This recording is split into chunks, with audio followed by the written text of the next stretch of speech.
فرش التراب يضمني. اللہ تعالیٰ نے جو انسان پیدا کیے ہیں ان کے مزاج مختلف ہیں. ان میں کچھ لوگ ہوتے ہیں جو قوی ہوتے ہیں ارادے کے، جو فیصلہ کر لیا ڈٹ گئے. کچھ لوگوں میں وہ قوت ارادی اتنی مضبوط نہیں ہوتی، وہ ادھر ادھر سوچتے رہتے ہیں. کچھ لوگ جسمانی طور پر بہت توانا ہوتے ہیں، کچھ لوگ جسمانی طور پر پیدائشی طور پر کمزور ہوتے ہیں. تو اگر کوئی قوت ارادی کمزور رکھنے والا شخص ہے، وہ بھی تو اللہ کی تخلیق ہے، اللہ کا بندہ ہے، خطاؤں کا ظہور ہو جاتا ہے، توبہ کرتا ہے، پھر کچھ عرصے کے بعد پھر خطا کا ظہور ہو جاتا ہے، پھر توبہ کرتا ہے. تو ہم تو یہ سمجھیں گے کہ ایک حد کے بعد پھر اس کی توبہ قبول نہیں ہونی چاہیے. لیکن حدیث سنیے.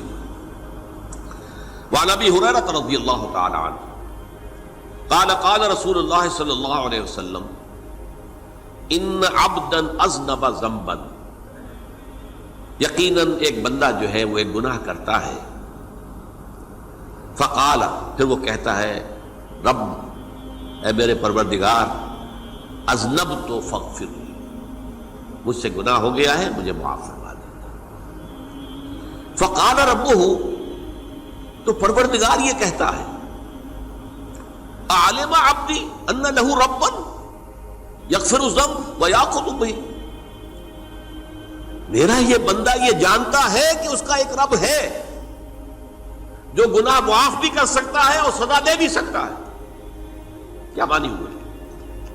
گناہ اس نے کیا ہے لیکن جانتا ہے اللہ کو کہ وہ معاف بھی فرما سکتا ہے، تبھی تو وہ اللہ سے معافی کی درخواست کر رہا ہے.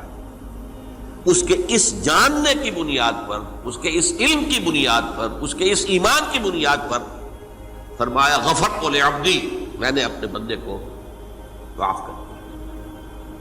ثم مکث ما شاء اللہ، پھر وقت گزرا جتنا کہ اللہ نے چاہا. ثم اذنب ذنبا، پھر اس سے گناہ ہو گیا. فقال رب اذنبت ذنبا فاغفر، پھر کہتا ہے پروردگار مجھ سے گناہ ہو گیا، پھر مجھے معاف فرما دے. فقال ربہ، اللہ فرماتا ہے عالم عبدی ان لہ ربا یغفر الذنب ویأخذ بہ، میرا بندہ ہے نا جو جانتا ہے کہ اس کا ایک رب ہے، ایمان باللہ اس کے اندر ہے، تبھی تو پکار رہا ہے. اور یہ بھی جانتا ہے کہ وہ گناہ معاف بھی کر سکتا ہے اور چاہے تو پکڑ بھی سکتا ہے، سزا بھی دے سکتا ہے. تو فرمایا، اللہ تعالیٰ فرماتے ہیں میں نے فرمایا کہ میں نے معاف کر دیا. ثم مکث ما شاء اللہ، پھر ایک عرصہ گزرا اس کے بعد. ثم اذنب ذنبا، پھر اس نے گناہ کیا. قال رب اذنبت ذنبا آخر، اس نے کہا پروردگار میں نے تو پھر ایک اور گناہ کر دیا، فاغفر لی، مجھے بخش دے. فقال اعلم عبدی ان لہ ربا یغفر الذنب ویأخذ بہ، میرا بندہ جانتا ہے نا کہ اس کا ایک رب ہے جسے وہ پکار رہا ہے، کہ وہ جانتا ہے کہ اسے اختیار حاصل ہے کہ چاہے تو بخش دے اور چاہے تو پکڑ لے. اس کے اس علم، اس ایمان کی بنیاد پر میں نے اسے معاف کر دیا. ایک اور حدیث، میں نے چونکہ اس گفتگو کے لیے ان احادیث کا تفحص کیا ہے، یہ تو بہت ہیں حدیثیں، میں نے ان میں سے کچھ چنی ہیں. ہمارے بعض واعظ ناصح وہ بھی کسی شخص کو روکتے رہے، برائیوں سے روکتے رہے، نہیں رکتا تو کہیں غصے میں آ کے اللہ تجھے کبھی معاف نہیں کرے گا. یہ کتنا بڑا جرم ہے، اس کا اندازہ کیجئے اس حدیث سے. تم میرے بندے کو میری رحمت سے مایوس کر رہے ہیں، کتنا بڑا جرم ہے، اس کا اندازہ کیجئے. یہ مسلم شریف کی روایت ہے عن جندب، حضرت جندب رضی اللہ تعالی عنہ سے، ان رسول اللہ صلی اللہ علیہ وسلم حدث، کہ اللہ کے رسول صلی اللہ علیہ وسلم نے ایک واقعہ بیان کیا. ان رجلا قال، کہ ایک شخص نے یہ کہا واللہ لا یغفر اللہ لفلان، کہ خدا کی قسم اللہ تعالیٰ فلاں شخص کو کبھی معاف نہیں کرے گا. وَأَنَّ اللَّهَ تَعَالَى قَالَ، اس پر اللہ تعالیٰ نے یہ فرمایا، مَنْ ذَا الَّذِي يَتَعَلَّى عَلَيَّ، یہ کون ہے جو میرے اوپر حکومت کرنے والا آ گیا، جو میری طرف سے حکم لگا رہا کہ میں کبھی معاف نہیں کروں گا. مَنْ ذَا الَّذِي، کون ہے وہ شخص، الَّذِي يَتَعَلَّى عَلَيَّ انی لا اغفر لفلان، کہ میں فلاں شخص کو کبھی معاف نہیں کروں گا. قد غفرت لفلان، اس کو تو میں نے معاف کر دیا. واحبطت عملہ، اس شخص کے تمام اعمال میں نے ضائع کر دیے کہ تم نے میرے بندے کو مایوس کیا. یہ ہے جرم کی انکار.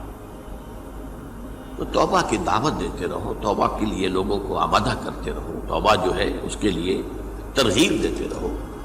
اللہ تعالیٰ معاف فرمانے والا. اب آخری حدیث سنا رہا ہوں، یہ تو بہت ہی عجیب حدیث ہے اور متفق علیہ، یہ بخاری اور مسلم دونوں میں. حضرت ابو سعید الخدری رضی اللہ تعالی عنہ جو ہے وہ اس کے راوی ہیں. حضور نے فرمایا، کانا فی من کانا قبلکم رجل قتل 99 نفسا، تم سے پہلے جو امت تھی بنی اسرائیل، گویا کہ ان کا ذکر ہے، اس میں ایک آدمی ایسا تھا جس نے 99 قتل کیے تھے. اب آپ اندازہ کیجئے کتنا بڑا گناہ کبیرہ ہے قتل. قرآن مجید میں آتا ہے وَكَأَنَّمَا قَتَلَ النَّاسَ جَمِيعًا، اگر ایک انسان کو بھی ناحق قتل کر دیا گیا تو یہ ایسی ہے گویا کہ اس نے پوری نوع انسانی کو قتل کر دیا. اس نے 99 قتل کیے. فَهَلْ لَهُ مِن تَوْبَةٍ، پھر اس کے بعد یہ ہوا کہ اس کے اندر توبہ کا جذبہ پیدا ہوا. فَسَأَلَ عَنْ أَعْلَمِ أَهْلِ الْأَرْضِ، تو اس نے پھر سوال کیا، لوگوں سے پوچھا کہ زمین میں رہنے والوں میں کون سب سے بڑا عالم ہے. فَدُلَّ عَلَى رَاهِبٍ، تو اسے بتایا گیا فلاں راہب فلاں جگہ پر ہے، وہ بہت نیک ہے، بڑا عالم ہے. فَأَتَاهُ، وہ اس کے پاس آیا.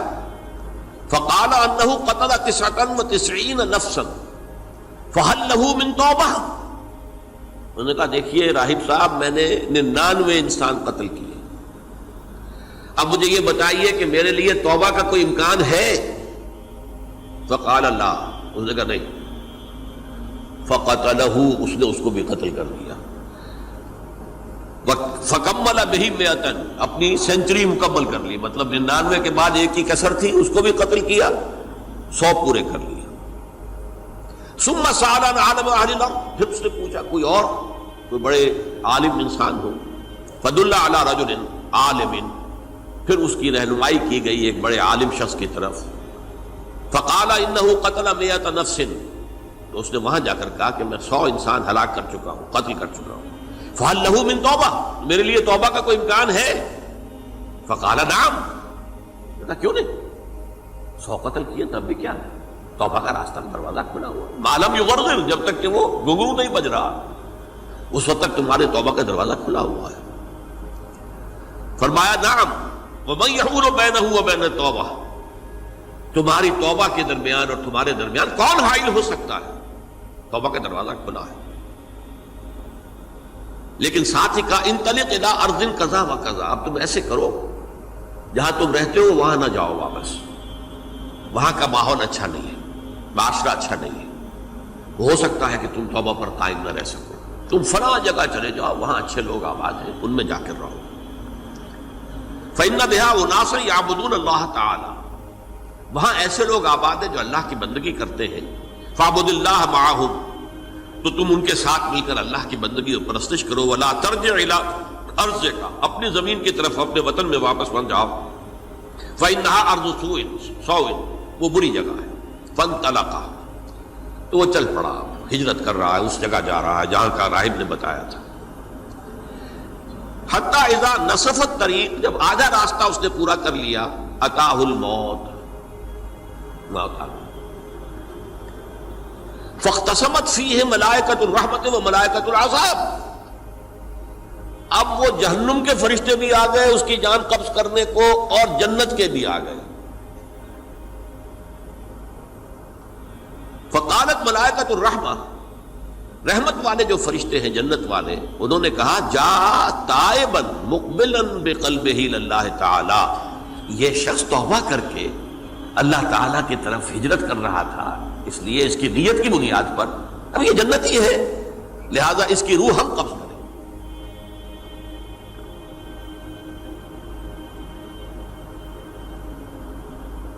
وقالت الملائکۃ العذاب، اور وہ جو عذاب والے فرشتے ہیں وہ کہیں گے انہ لم یعمل خیرا قط، تو نے توبہ کے بعد کوئی نیک عمل تو کیا ہی نہیں، تو کس بنیاد پر اس کو تم جنت میں لے جاؤ گے؟ اس کو تو دوزخ میں جانا چاہیے۔ فاتاہ ملک فی صورت آدمی، تو ان کے پاس اللہ نے ایک اور فرشتے کو بھیج دیا آدمی انسانی شکل کے اندر، فجعلوہ بینہم، تو ان فرشتوں نے کہا بھائی ہمارا فیصلہ کرا دو، اس کی روح ہم لینا چاہتے ہیں یا ہم لینا چاہتے ہیں؟ انہیں حکم بنا لیا۔ فقال قیسوا ما بین الارضین فإلی ایتہما کان اقرب، کہ تم فاصلہ ناپ لو جہاں سے وہ چلا ہے اور جہاں جا رہا تھا اور یہاں اس کی موت ہو رہی ہے، تو کون سا فاصلہ زیادہ ہے؟ جب ناپا گیا، بلکہ ایک حدیث میں آتا ہے کہ اس پر اللہ نے زمین کو جو ہے حکم دے دیا، ایک طرف والی زمین تو سکڑ جا، دوسری والی جو ہے تو پھیل جا، تاکہ وہ جو جا رہا تھا وہ زیادہ قریب ہو جائے بنسبت اس کے کہ جہاں سے وہ چلا تھا۔ تو اس فیصلے پر پھر جو فرشتے تھے جو کہ رحمت کے فرشتے تھے وہ اس بندے کو لے گئے جنت کے اندر۔ یہ ہے توبہ کی عظمت اور اس کی تاثیر۔